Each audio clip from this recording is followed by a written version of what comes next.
Consider the lilies, they don't toil nor spin, and there's not a king more splendor than them. Consider the sparrows, they don't plant nor sow, but they're fed by the master who watches them grow. We have a heavenly Father above, with eyes full of mercy and a heart full of love. He really cares when your head is bowed low.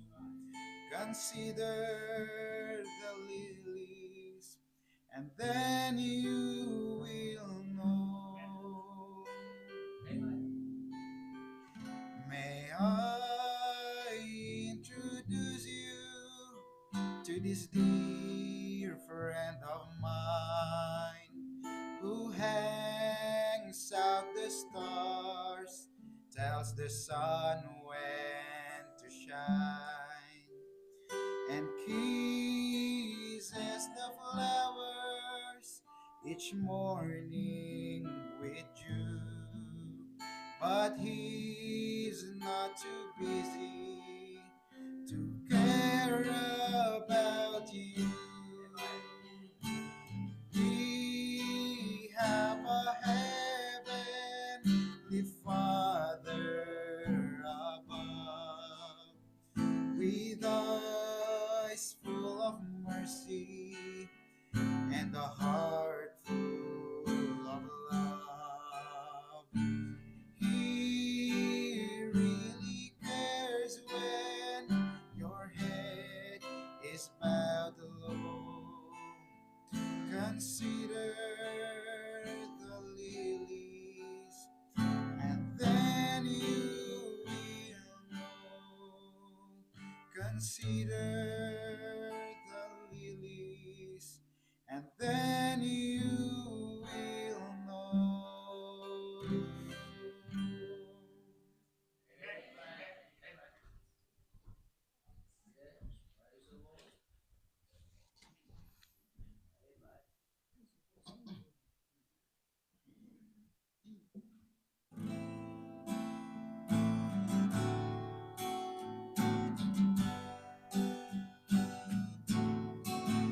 There is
me by the hand and leads me to the promised land. What a day, glorious day that will be. What a day that will be when my Jesus I shall see. When I look upon his face, the one who saved me by his grace. When he takes me by the hand and leads me to the promised land.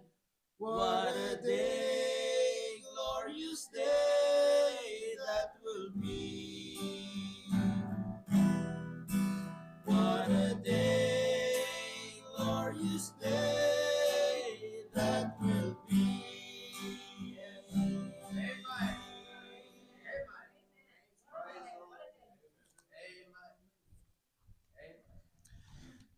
Amen. Amen. My heart really goes out to this church tonight. And the preacher, thank you for allowing us to come. And we thank God for being here tonight. And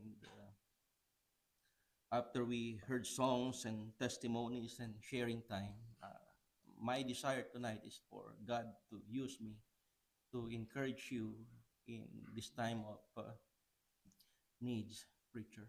Thank you so much. And may God bless you. Before I preach, I just want to share my testimony again. I was born and raised in a Catholic family. I was the oldest among 11. One of us was a miscarriage, and one died when she was about a year and a half. So we're 9 living. And because of my dad's work, when I was a little boy, he worked in a bus company. We need to move from place to place from time to time. And that's how I grew up in different places and met a lot of people who really influenced my life at my young age. You name it, alcoholic, drug addict, people who didn't respect elders, gamblers, smokers, and troublemakers. And they influenced me at my young age. When I was about 12 years old, I started drinking alcohol and I became an alcoholic. By the time I was 14, I smoked cigarettes and marijuana. And when I was 16 years old, I was already in dope and drugs and all of that. I didn't respect elders. There was a time that I, my dad and I had argument, and I took a knife. I was about to stab him. He ran out. When he came back, he got a cop, and I can still remember what he was saying to the cop. He said, "When you see him, you just shoot him, and you don't have any responsibilities." My friends, they hide me. And there was also a time that I pointed out my finger to my parents, to my mother, and I told my mom that if God allowed me to choose parents, I'm not going to choose them. There was a time that I had a fight with my uncle. His wife was my dad's younger sister, and I almost beat him to death. They brought him to the hospital, and when they came back, he got all stitches and bandage on his face. And I became the black sheep of the family. I belong to a big family clan in the Philippines, and I heard my relatives that says, if we want someone, if we want to see someone get killed, we hope and we pray that it will be Ronnie one time. But on September 30, 1992, I came to a little church. It was on Wednesday night. The service was over, and the Christians, they were in fellowship. When they saw me, somebody just got up and took his Bible and shared me the Romans road. Romans 3:10, there is none righteous, no, not one. Romans 3:23, for all have sinned and come short of the glory of God. And 6:23, for the wages of sin is death, but the gift of God is eternal life through Jesus Christ our Lord. Romans 5:8, but God commended his love toward us in that while we were yet sinners, Christ died for us. Romans 5:12, for as by one man sin entered into the world, and death by sin. And so death passed upon all men, for all have sinned. That if thou shalt confess with thy mouth the Lord Jesus, and shalt believe in thine heart that God hath raised him from the dead, thou shalt be saved. For with the heart man believeth unto righteousness, and with the mouth confession is made unto salvation. For whosoever shall call on the name of the Lord shall be saved. And for 22 years of my life being a Catholic, it was the very first time I heard the gospel of the Lord Jesus Christ. I came to realize my lost condition, that I needed a Savior. So without any hesitation that night, I got saved. I trusted the Lord as my personal Savior, and I got saved. And preacher, I tell you, just like that, the Lord changed me. I heard that old Bible verse, 2 Corinthians 5:17. Therefore, if any man be in Christ, is a new creature. All things are passed away. Behold, all things are become new. So God just changed me. Just like this, I was able to quit on drinking and smoking and gambling and dope and all of that. And you know what? My parents, my brothers and sisters, they just saw the changes in my life. Before I got saved, I dressed like a hippie and I walked like a gangster. But they saw the changes. They were curious enough to find out what happened to me. And they attended the church, and everybody in the family got saved. And on that same year, December 26 in 1992, my pastor sent me to a youth camp, and there I felt that the Lord was calling me to the ministry, so I surrendered my life. But when I got home, the first thing that God laid upon my heart was for me to get right with my parents. So I looked for my mom, I looked for my dad, and I told them that uh, I'm sorry for what happened. When I was about to stab my dad, we didn't talk to each other for almost 2 years. But preacher, after I got saved and God called me to the ministry, I asked their forgiveness and I hugged them and I told them that I love them being my parents. And I started getting involved to the ministry of our local church. I went with my pastor knocking on doors and telling people how to get saved and teaching children. I have a heart for kids, and I love to see that the young lady playing the piano. I look forward to her in the future being your musician here, preacher, and it's a blessing. And it happened that I came to my uncle's house that day with my pastor, and I was so excited to see him. I knocked on his door, and he came out. And as soon as he came out, I handed him a tract. I heard that the pastor is asking anyone who want to do tracts distribution. It's a blessing to, pass out tract. So I was there, and he was standing on his door, and I handed him a tract, and I said, "Uncle, this is for you." And he said, "What's this?" I said, "It is a Christian literature that will tell you how to get saved, and it will tell you how Christ died for our sins and all of that." And his next question surprised me. He said, "Do you have any salary for doing this?" I said, "No. I volunteer myself to the church as a Christian worker." You know what he told my face? He said, "You're a fool. You're a fool running on under the sun with all this humidity and all of that dust and everything, and you don't have any salary. What do you call yourself?" He said, "You're a fool." You know what I told him? I looked on his eyes and I said, "Uncle, if to pass out this tract is foolishness, if to tell people how to get saved is foolishness, if to teach those children and tell them about Jesus Christ is foolishness, I'm gonna be a fool the rest of my life." And I just went on serving the Lord. And in the Philippines, if you are the oldest, you have control on your younger brothers and sisters. Even when you are eating, and growing up as a gangster, there were times that if we have rice and something that goes with it, like chicken and the fish and all of that, I always pick the best part, preacher. If we have the chicken, I had the legs and the breast. If we have had fish, I got the head, because the head is the best part of the fish, and the best part of the head is the eyeballs. So I got all of that, preacher. But after I got saved, you know, uh, it surprised them that, after my mom prepared the table and all of that, I said to my younger brothers and sisters, "Don't get food yet, don't get food yet." And they were looking at me, including my dad, and they were wondering, what's going on? What will gonna happen? Why we don't allow to get our food yet? And I said, "We'll pray first." And then, preacher, I told everybody, you close your eyes, you bow down your head, and we're going to pray for our food. And when I pray, I said, Lord, bless this food and so on and so forth. Thank you, Lord, for your provision. When I say amen, my dad laughed. And he can't handle it. He just walked away because it was the first time he saw me praying for the food, preacher.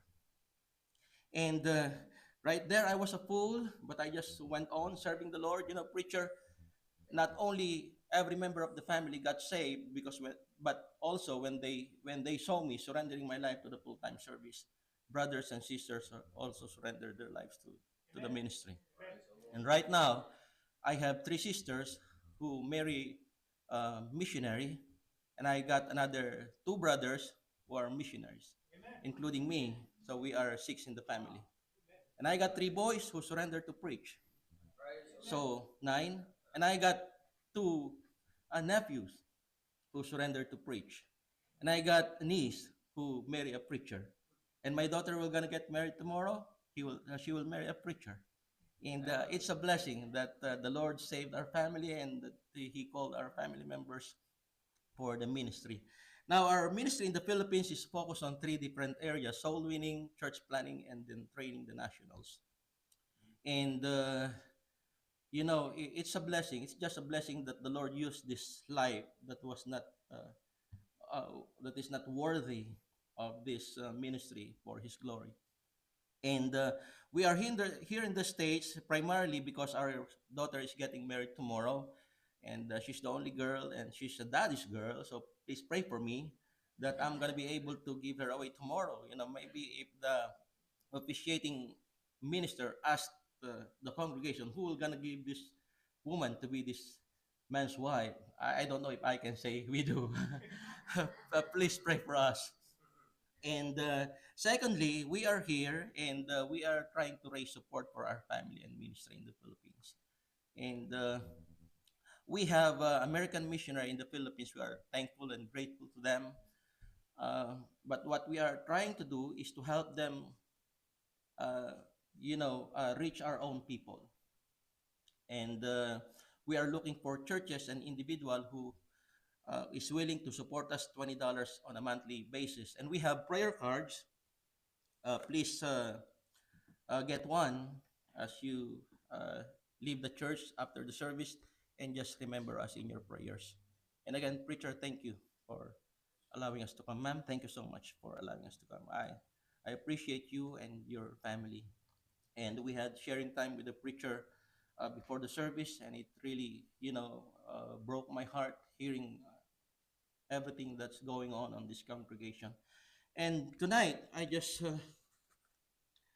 want to be a blessing to you. So please pray for me and bear with me because, I'm a Filipino, and in the Philippines, we have 126 different dialects. We have a national dialect we call Tagalog. In our school, they teach English, which is our secondary dialect. But since I didn't expect that the Lord will gonna bring me here someday, I didn't pay attention to English when I was in school. So I didn't learn it. Aside from yes, no, and what, where, why, and that's the only thing I know. I can say that. So when I flew out of Manila in 1997, my first time to come to the States, I was on that plane, the Boeing 737, from Japan to Minneapolis, St. Paul. And the middle of the night, the flight stewardess, she was giving out complimentary drinks for all the passengers. And I was nervous because she's getting closer to me.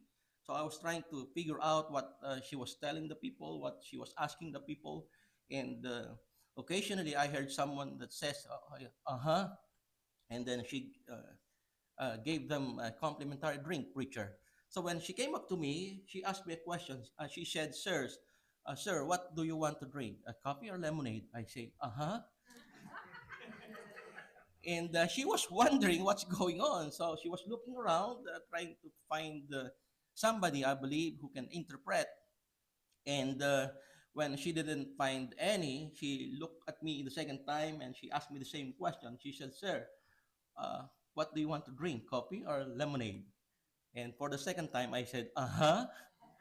And she was looking around. I was looking around, and then finally I saw somebody got up with a can of Coke on his hand, and I said, "Coke."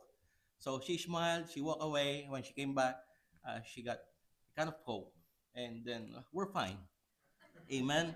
So tonight, just in case you don't understand what I'm talking about here, preacher, just say okay. Amen. And please help me out. Amen.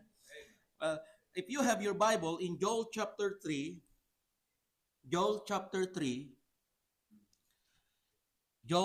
3, and in verse number 14, this is what the Bible says: multitudes, multitudes in the valley of decision, for the day of the Lord is near in the valley of decision.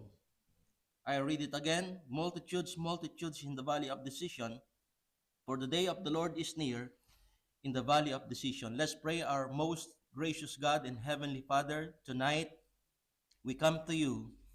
And Lord, we thank you for who you are. We thank you for what you did for us. You sent your Son, Jesus Christ, and he died on the cross for our sins. And Lord, we thank you because one day he showed up. You allowed us to hear the gospel, and we came to realize our lost condition, that we needed a Savior. And Lord, we trusted your Son, Jesus. We got saved, and now we belong to the same family of God. Tonight, I thank you for this church. I thank you for Pastor Troy and his family and for this congregation. Oh Lord, you know how blessing they are to my life and to my family. Just to see them serving you, to hear them uh, sharing things and all of that, and having fellowship tonight, they are a blessing. I pray now that you help me to become a blessing to them too. Lord, anoint my lips with your holy oil, and I pray that you help me to preach with power and liberty. And tonight, whatever we see, whatever we hear, may we look up in heaven and say, thank you, Lord, for being in the church tonight. We want to say we love you, Lord. For all these things we pray in Christ's name. Amen and amen. Before I preach and before I forgot, I thank God for my wife. Amen. I'm sorry about Brother Chris. He just lost his wife, and he talked to us in few minutes before the service, and he looked at me and he said, "Love your wife." I love my wife, Brother Chris, as you love your wife. And I remember when we are getting married in Marietta, Ohio, there were preachers who came up to me and he said, "Brother Ronnie, if you want to your marriage to last, you have to remember two words." And I said, "What words?" They were preachers, and they said, "Yes, dear."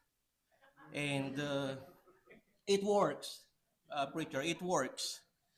So after the wedding, and we when we were building our family, we set two rules in our house.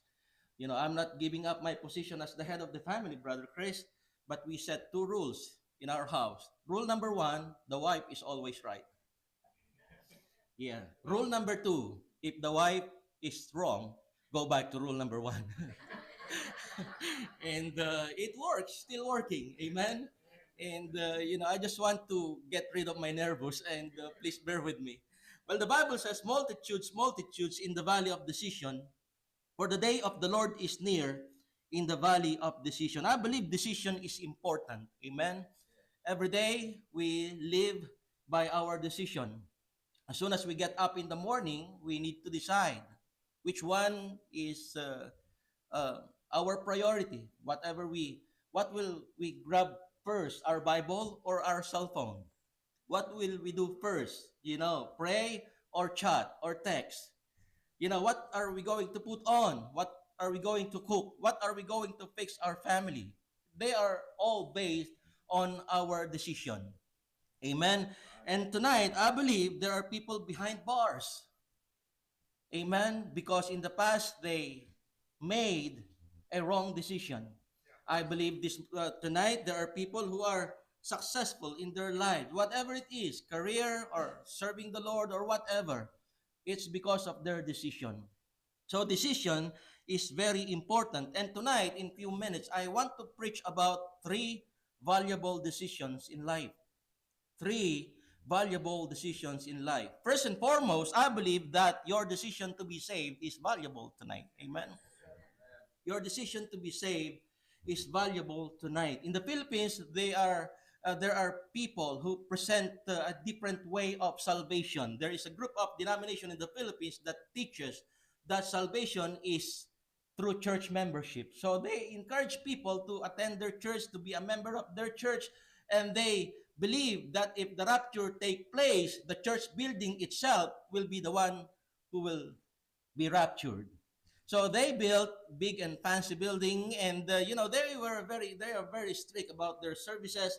If you are not there at time, they will close the door and they will close the gate. And since they believe that the church building itself will be raptured, the church vicinity. So if you are late and you are out and the door are closed, you need to hold on the post and hold on the gate for you to be at rapture when it takes place. That's what they're teaching. There are people who teaches that salvation is by faith and baptism. There are people that teaches that salvation is through good works, like the Catholics. But my Bible teaches that salvation is by faith alone in Christ alone. The Bible says in Ephesians chapter 2 verse 8 and 9, for by grace are ye saved, and that's not of yourselves, it is the gift of God, not of works, lest any man should boast. Amen. In Acts chapter 16 verse 31, you know the story. Paul and Silas were in prison, and then suddenly there was an earthquake, and that Philippian jailer, when the earthquake broke the prison and all the prisoners were out, that Philippian jailer came up to Paul and Silas that night, and he asked them a question. He said, sirs, what must I do to be saved? And that question arose because I believe when Paul and Silas were in prison, all they did was to praise God and to please God and to sing for God and to tell people about Christ. So he asked that question, what must I do to be saved? And Paul didn't say, oh, you need to go and find a good religion and be a member of that. He didn't say, oh, you need to do good works, you need to be baptized. Plainly, he said, believe on the Lord Jesus Christ and thou shalt be saved and thine house. And that night he did. And he got saved with his family. Amen. Salvation is by faith alone in Christ alone. Now, I'm not asking you about your age. I'm not asking about you about where you live, where you work tonight. I just want to ask you one question. Are you saved tonight? Are you saved tonight? If you are not saved tonight, well, the Bible says, I am the way, the truth, and the life. And no man cometh unto the Father but by me. Amen? The Lord Jesus Christ, when he was talking to Nicodemus, he said, except a man be born again, he cannot see the kingdom of God. Now, Nicodemus was trying to, make an argument with the Lord Jesus Christ. He said, how can it be? I am old. Can I enter the second time in my mother's womb and be born again? In verse number 5, what the Lord Jesus Christ is this: except a man be born of water and of the Spirit, he cannot enter into the kingdom of God. In Acts chapter 4, verse 12, neither is there salvation in any other, for there is none other name under heaven given among men whereby we must be saved.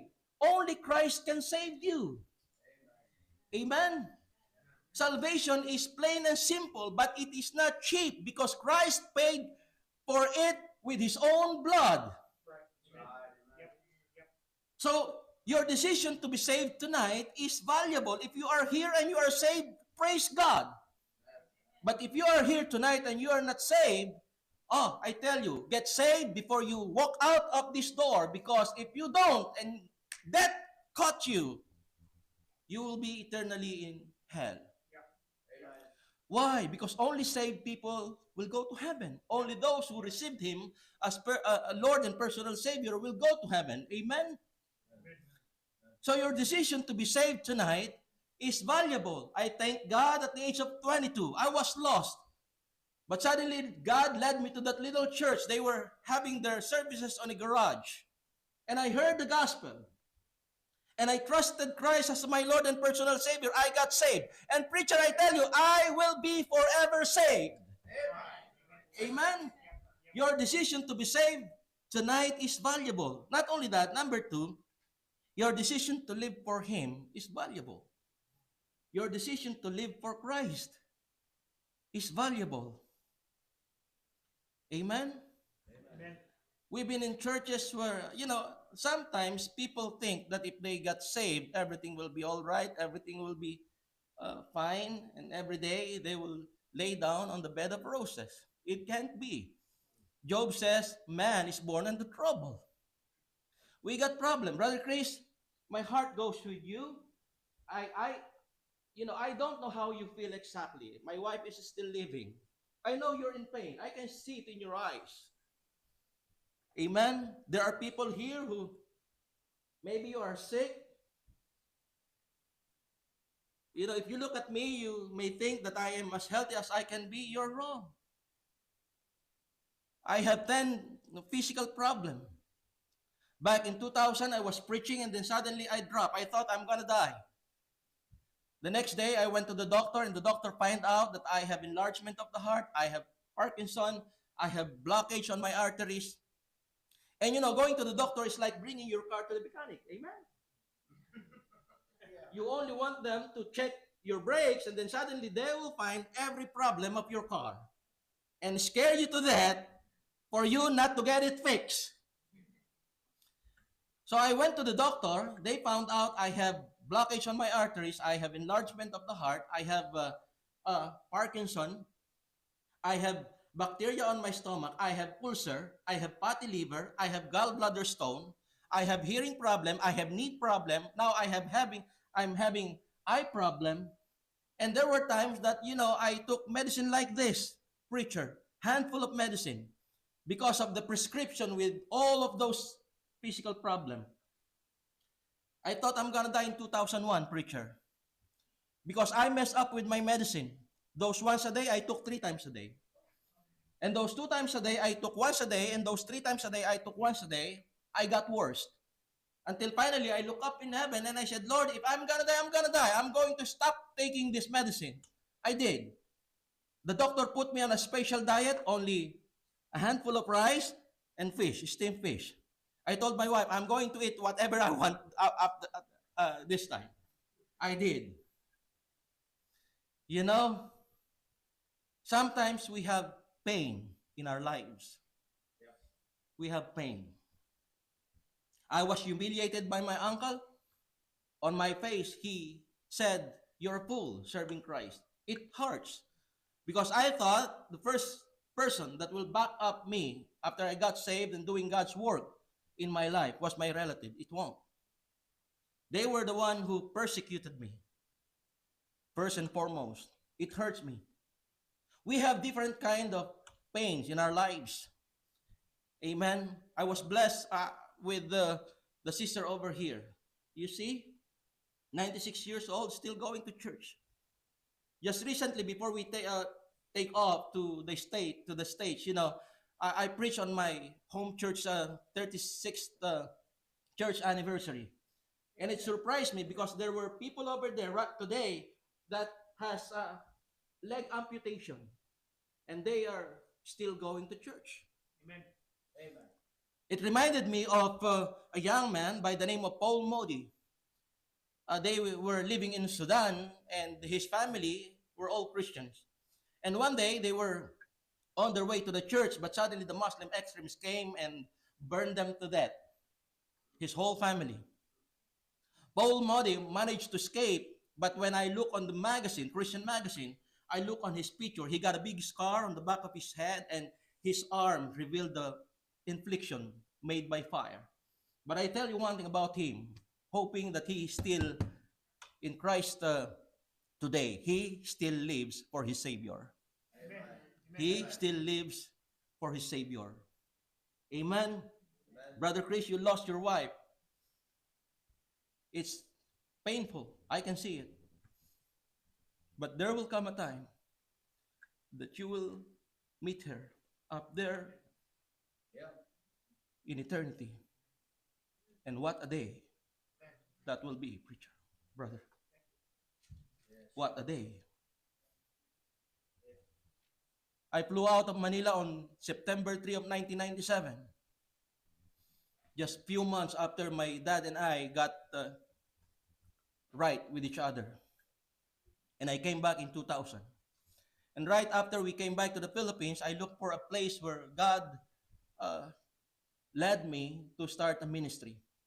3 years later, he passed away. He passed away. And it hurts. I didn't show to the whole family that I was crying, but every time I got into my car, I cried by myself, missing him. But thank God, because one day I will see him up there. Amen. Amen. We are still here on this earth, and this earth is imperfect. Amen. Things will happen to us that cause us to be painful. But living for Christ is a valuable decision, preacher. Yes. Amen. Not only our decision to be saved is valuable, but also our decision to live for Him is valuable. Yes, sir. Amen. Our decision to live for Him is valuable. Number 3, not only our decision to be saved is valuable tonight, not only our decision to live for Him is valuable, but number 3, our decision to serve Him is valuable. I never did regret that I served the Lord when I was 22 years old. What I regret is that I look up and I said, Lord, I hope that you saved me when I was young so that I can do more for you. I thank God because in the work of God, there is no sign that says no vacancy. Amen. That's right. Everybody can do something for Christ. That's right. Your pastor is asking the congregation who will gonna go with me, passing out truck. You go. Amen. You go. With the technology today, people are posting emotions and achievements and all of that. Why not posting about Jesus, our Savior? That's right. Amen. Why not telling people that you are saved and you are going to heaven? Why not witnessing to them through your social media account? Amen. That's right. My dear friends, you can do everything. You can do something for your Savior. Again, I appreciate that young lady who played. I appreciate you, brother, playing the trumpet. Is that what you call it, trumpet? Yeah. And preacher, I appreciate you singing for the Lord. In this church, there may be people who teach Sunday school, kids. There are people that give to mission, preacher. There are people that clean the church facilities. There are people that maintain the church facilities. I believe the church is like a body with different members, but we all work for the glory of one Savior. Amen? So you can do something for Christ. Everybody here can do something for Christ. Amen? But like the Bible says, multitudes in the valley of decision, for the day of the Lord is near in the valley of decision. Still, a lot of people, even though God called them to do something, are still hanging on that valley of decision. But your decision to be saved is valuable. Your decision to live for Him is valuable. And your decision to serve Christ is valuable. 3 Amen. valuable decisions. God bless you, and thank you so much, preacher.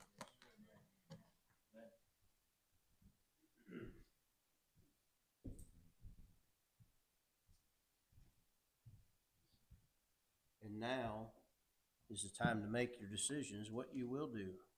If you're not saved, you need to make a decision for Christ. If you are saved, are you living for Him? Say, I'm living for Him. Are you serving Him? The next verse in that passage says, the sun and the moon shall be darkened, and the stars shall withdraw their shining. Say, what's that? The end.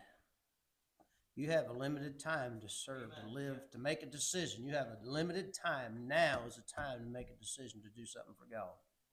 I don't know where you've been. I don't know what you're doing. I would want to say that probably everybody in here, most everybody, I don't know 100%, but I'd say most everybody in here saved. But there may be some that are not. And if not, and the Lord spoke to your heart this evening, you need to get saved. And have you been living for Him? You say, well, here's the thing. You're either living for Him or you're living for yourself. What takes up all your time? You or Jesus? Are you living for Him? Are you serving Him? Are you doing something for Him? There's a place to serve. Amen. That's why we have church. Amen. We have a church so we can serve the Lord from the church. Amen. We can do something for Him. And one day it's all going to end. The sun and the moon, the stars, they won't shine no more. You say, is that true? Well, that's what the Bible just says right there, isn't it? It's true. There's a time. And now's the time to make a decision. Where are you going to do? What are you going to do for Christ? Let's all stand together. We'll have an invitation hymn. And if the Lord's speaking to your heart this evening, you come. If you need to be saved, we can take a Bible and we should help you know the Lord and know for sure that you're saved. If you're saved but you haven't really been living for Him, why not make a decision tonight to live for Him? I mean, just live for God. Your life. Just say, Lord, you bought me. I just want to live for you. And then how much have you been doing for Him? The work. Serving Him. Maybe I haven't been doing much for God. You say, I want to serve you. I want to do more. Whatever I can do, Lord, just show me I want to do it. Make a decision for the Lord tonight. You come as we sing page Number 277, number 277. 277. Only trust Him.